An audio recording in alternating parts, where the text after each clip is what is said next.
You are the master of your fate. Let's begin. Let me tell you something that changed the course of my life forever. I stopped trying to be the smartest man in the room, and I started paying attention to the ones who already built something I hadn't. That's how this started. Not through lectures, not through textbooks, not through hype, through observation, through silence, through access. Carnegie, Edison, Rockefeller. These weren't just names in books.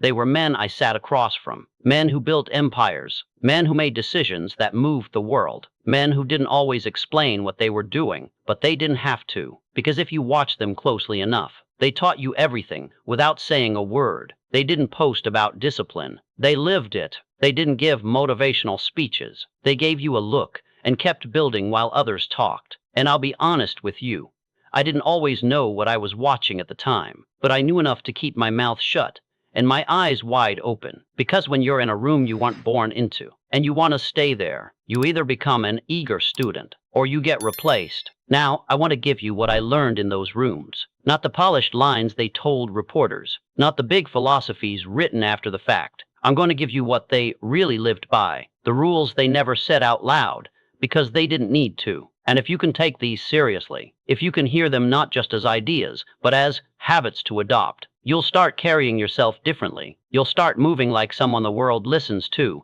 even before you speak. So let's begin. Lesson 1, they don't rush to be understood. They're okay being underestimated, as long as they're in control of the outcome. Next, we step into that first lesson, the quiet power of not needing to be understood. Here's something I learned early, and it rattled me the first time I saw it. The most powerful man in the room almost never felt the need to clarify himself. He wasn't worried about being misunderstood. He wasn't racing to prove his worth. He didn't flood the air with his credentials, his ideas, or his story. He just watched, listened, spoke when it mattered, and every time he did, the room leaned in. Because people who need to be understood talk too much. People who own the room rarely have to. The wealthy don't lead with explanation. They lead with direction. Let me give you a moment I'll never forget. I was once in a meeting where a man worth millions, quiet, plain, no showmanship, was asked, "What's your 5-year plan?" He paused, smiled, and said, "It's already in motion." That was it. No charts, no pitch, no roadmap. Just a calm certainty that said, "You'll see it when it shows up. I don't owe you the blueprint." That's when it clicked for me. Power doesn't announce itself. It moves and lets the results do the talking. Here's why this matters to you. Most people waste their energy trying to get others to get them. They overexplain their dreams. They try to justify every move. They react to every misunderstanding. But every time you do that, you give your power away. You stop building and start performing. You stop moving and start defending. And the people who could take you seriously, they start seeing you as someone who still needs approval. So let me give you the first real edge. Stop rushing to be understood. Let your results explain what your words never could. Be the quiet one who builds. Be the calm one who doesn't flinch when others doubt. Be the strategic one who moves without narrating every step. Because when the time comes to reveal what you've built, you won't have to convince anyone of who you are. They'll know. Next, let's talk about a surprising trait all these men shared: the discipline to be boring when it matters most. Let me tell you something that may disappoint your ego, but will transform your life. Success doesn't look exciting most of the time. It looks like discipline, routine, predictability. And that's exactly why most people never build it. They want progress to feel exciting. They want results to come with fireworks. They want to be inspired every morning. But the millionaires I studied, the ones who built lasting wealth, they weren't chasing thrill. They were mastering rhythm. Let me paint you a picture. I once visited the office of a man worth more than most cities. Big company, high profile. Everyone expected flash. But his desk empty. His calendar blocked off for deep work every morning. His routine: wake up, stretch, review numbers, make 3 critical decisions, go home. Same thing every day. I asked him once if he ever got bored. He said, "I don't need my days to entertain me. I need them to multiply." Let that sink in. Most people chase stimulation. The wealthy chase momentum. They know something the average person doesn't. Repetition isn't the enemy. It's the engine of greatness. Because while you're looking for something new, they're stacking the same habits until they compound into freedom. They eat the same breakfast, read at the same time, check numbers the same way, train their body without negotiation, spend their energy on what works, not on what impresses. You want an unfair advantage. Stop trying to be impressive. Start being consistent. That's what makes you dangerous, boring to others, relentless to your vision. Next, let's talk about what might be their greatest weapon, how they use emotional control to win under pressure.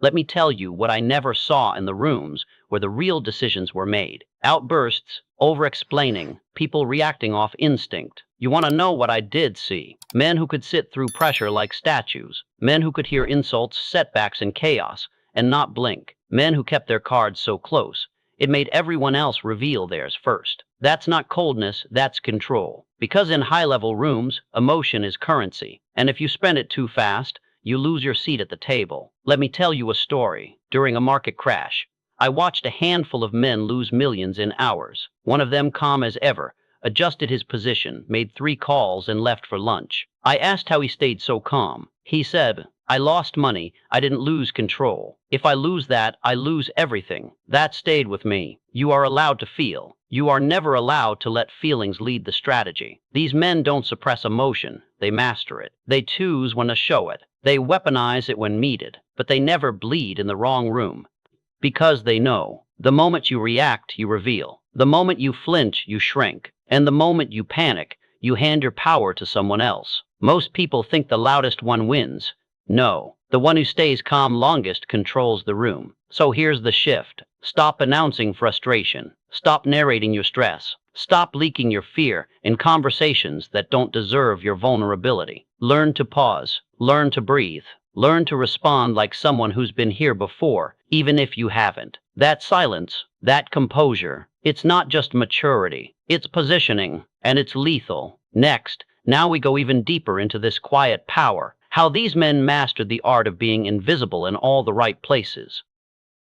Let me tell you something that may surprise you. The wealthiest, most strategic men I ever sat with were often the least visible people in the room. They didn't rush to the microphone. They didn't need to be tagged, mentioned, or congratulated. They didn't say yes to every event, every dinner, every opportunity to be seen. In fact, they said no more than anyone I've ever met. Why? Because they understood something most people never learn. Influence isn't about being everywhere. It's about being exactly where your presence creates leverage. Let me give you an example. There was a man worth more than half the people in the building combined. But when the cameras came out, he stepped out of frame. When everyone rushed to talk, he leaned back and listened. He only spoke when the conversation needed to shift, and when it did, it moved around him. He wasn't hiding. He was controlling his effect. That's the difference between popularity and power. Popularity needs volume. Power needs placement. That's why these men move quietly and strike decisively, because they're not addicted to being noticed. They're addicted to being effective. So let me ask you, are you showing up everywhere, but making no real impact? Are you in rooms that make you look busy, but leave you drained? Are you saying yes because it aligns with your strategy, or because you're afraid to be forgotten? Here's the truth. When you stop chasing loud rooms, you finally have time to build a loud life. A life that echoes through results, through freedom, through undeniable value, not temporary applause. So from now on, stop counting appearances. Start counting alignment. Because power doesn't need a spotlight. It needs a plan. And once you have that, you'll never waste your presence on the wrong stage again. Next, now we go into the habits behind the curtain. The daily, repetitive, boring decisions that quietly make millionaires unstoppable.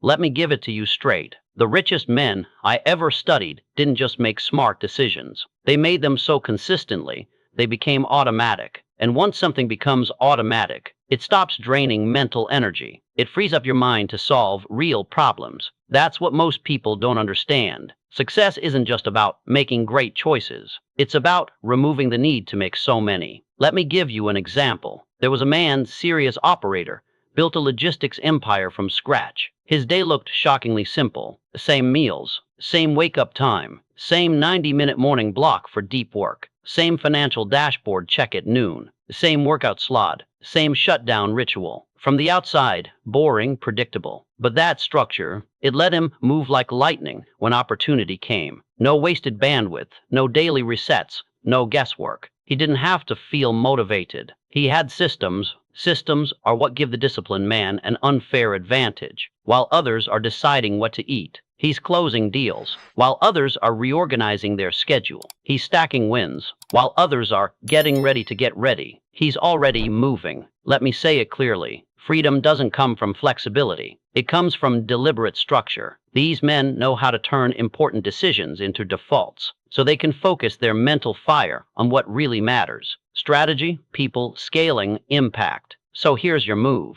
Pick 3 areas of your life: your energy, your finances, your environment, and ask, what could I automate so I can think less and build more? Because once you stop spending thought on low-level decisions, you create the capacity to play at a much higher level. And that's what millionaires do. They don't hustle harder. They think cleaner. Next, let's step into their social code, how they choose allies like generals, not groupies.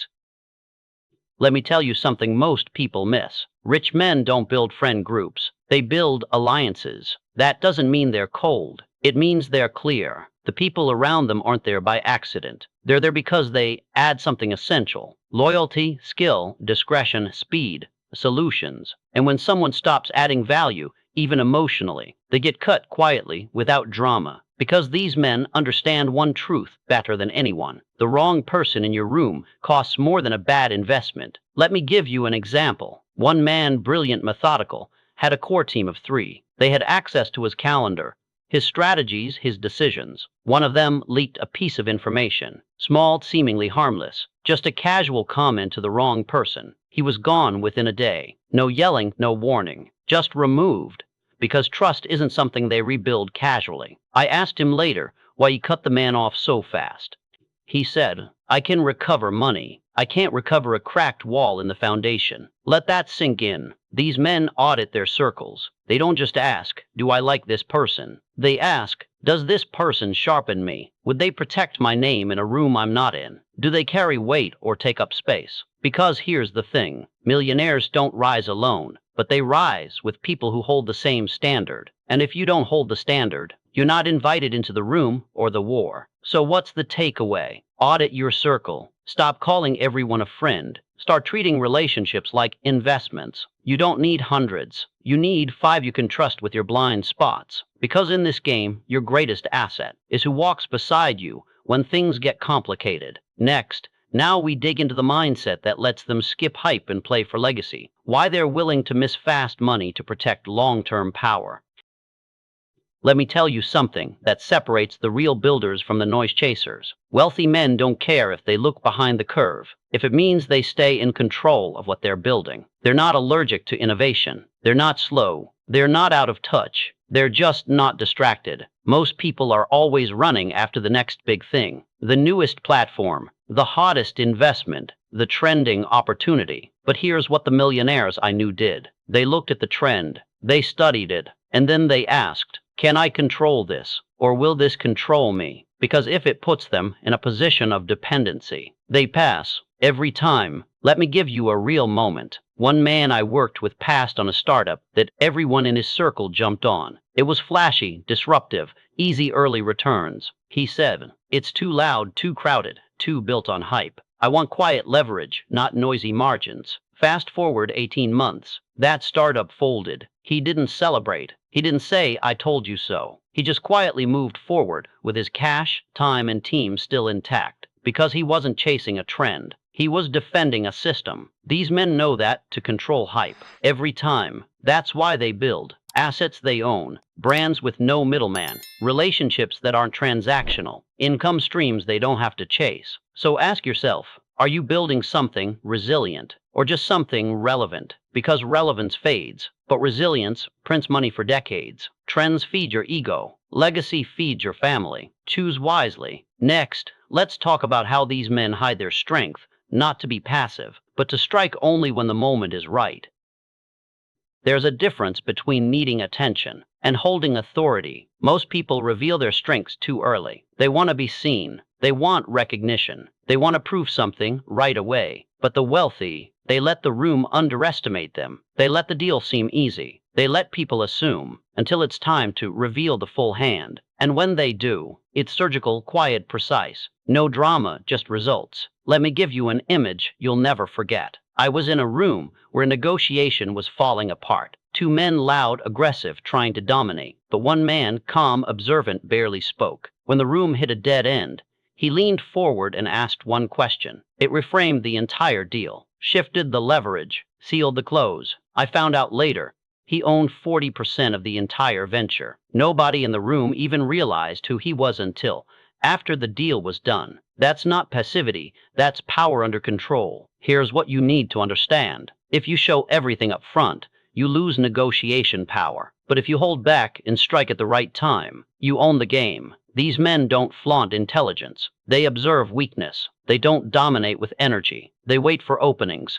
and then take the entire table. So here's your edge. Stop needing everyone to know how smart you are. Stop advertising every win before it's matured. Stop teaching people your strategy before you've secured your position. Let your silence create curiosity. Let your patience build tension. Let your precision shock the room. Because when you act like you have nothing to prove, people start assuming you know something they don't. And that is one of the most unfair advantages you'll ever have. Next, let's get even more grounded in how these men make their biggest decisions, not emotionally, but mathematically.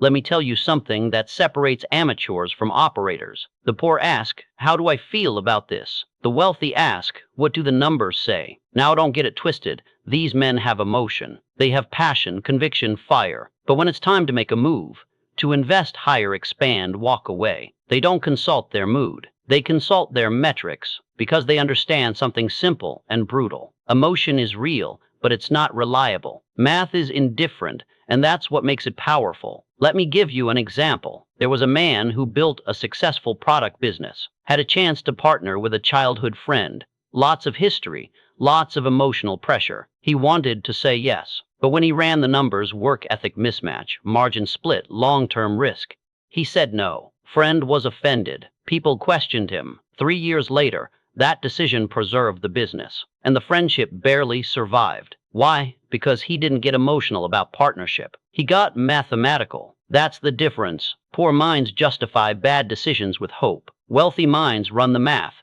and let the truth lead. And it shows up everywhere. Before they launch something, they calculate the risk. Before they expand, they know the burn rate. Before they say yes to someone, they know what the data says about fit, not just vibe. Here's the shift for you. You're allowed to feel, but you must learn to decide with discipline. So next time you're facing a fork in the road, ask, what's the ROI? What's the cost of delay? What's the break even? What's the evidence, not just the emotion? Because the wealthiest men I met, they never gamble on vibes. They gamble on calculated risk. And that's how they keep winning long after other people burn out. Next, we close it out with one of the greatest truths of all. They act before they feel ready. And that's what changes everything. Let me say something that may punch your pride a little. The difference between the people you admire and the person still hesitating in the mirror is not talent, it's timing. And I don't mean lucky timing. I mean the decision to move when it's still uncomfortable. Every successful person I've ever studied, every empire builder I sat with, had this in common. They didn't wait to feel ready. They didn't wait until the website was perfect. They didn't wait until they had every answer. They made a move. They said yes. They stepped into uncertainty and became ready through motion. Let me give you a story. Carnegie once gave me a challenge I didn't feel ready for. He said, "Go find out what makes men successful. Dedicate your life to it." I didn't have credentials. I didn't have a formula. I didn't even know where to begin. But I said yes. And every clarity I've gained since came from that decision, not from waiting for signs.